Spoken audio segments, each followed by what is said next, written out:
आगामी चुनावों में प्रधानमंत्री नरेंद्र मोदी के भाजपा के नेतृत्व वाले 34 पार्टी राष्ट्रीय जनतांत्रिक गठबंधन एनडीए को चुनौती देने के लिए 26 दलीय विपक्ष ने एक महत्वपूर्ण कदम उठाया है।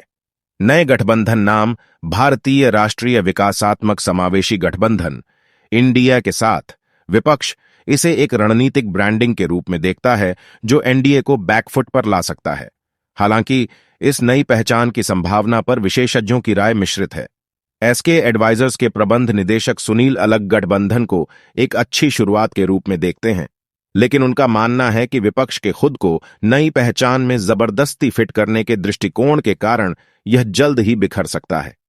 अलाग ने पश्चिम बंगाल में ममता बनर्जी के सीपीएम के साथ हाथ मिलाने का उदाहरण देते हुए सीएनबीसी टीवी 18 से कहा कि इस तरह के सामरिक कदमों से गठबंधन को फायदे की बजाय नुकसान हो सकता है। भारत बनाम एनडीए वर्टिकल बार क्या विपक्ष का नया नाम रणनीतिक ब्रांडिंग या फोर्स फिटिंग है?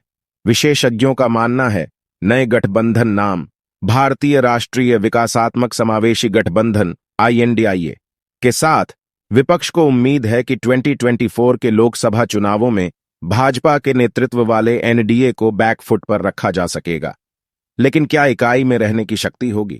भारतीय राजनीति के संदर्भ में नाम में क्या है, इसकी तह तक जाने के लिए सीएनबीसी टीवी 18 ने कई विशेषज्ञों से बात की। आगामी चुनावों में प्रधानमंत्री नरेंद्र मोदी के भाजपा के नेतृत्व वाले 34 पार्टी राष्ट्रीय जनतांत्रिक गठबंधन एनडीए को चुनौती देने के लिए 26 दलीय विपक्ष ने एक महत्वपूर्ण कदम उठाया है।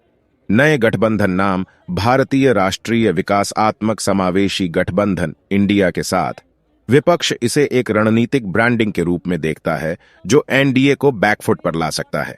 हालांकि इस नई पहचान की संभावना पर विशेषज्ञों की राय मिश्रित है। एसके एडवाइजर्स के प्रबंध निदेशक सुनील अलग गठबंधन को एक अच्छी शुरुआत के रूप में देखते हैं, लेकिन उनका मानना है कि विपक्ष के खुद को नई पहचान में जबरदस्ती फिट करने के दृष्टिकोण के कारण यह जल्द ही बिखर सकता है। अलाग ने पश्चिम बंगाल में ममता बनर्जी के सीपीएम के साथ हाथ मिलाने का उदाहरण देते हुए सीएनबीसी टीवी 18 से कहा कि इस तरह के सामरिक कदमों से गठबंधन को फायदे की बजाय नुकसान हो सकता है। आईएनडीआईए अपने आप में देश के लिए खड़ा है। हालांकि विपक्ष ने जो एकजुट किया है वह है भारत को एक नाम के रूप में लेना, और फिर उन्होंने खुद को लगभग राष्ट्रीय लोकतांत्रिक आदि में फिट कर लिया है। इसलिए उन्होंने पहले भारत के बारे में सोचा और फिर देखा कि वे जिस बारे में बात कर रहे हैं उसमें यह कैसे फिट हो सकता है।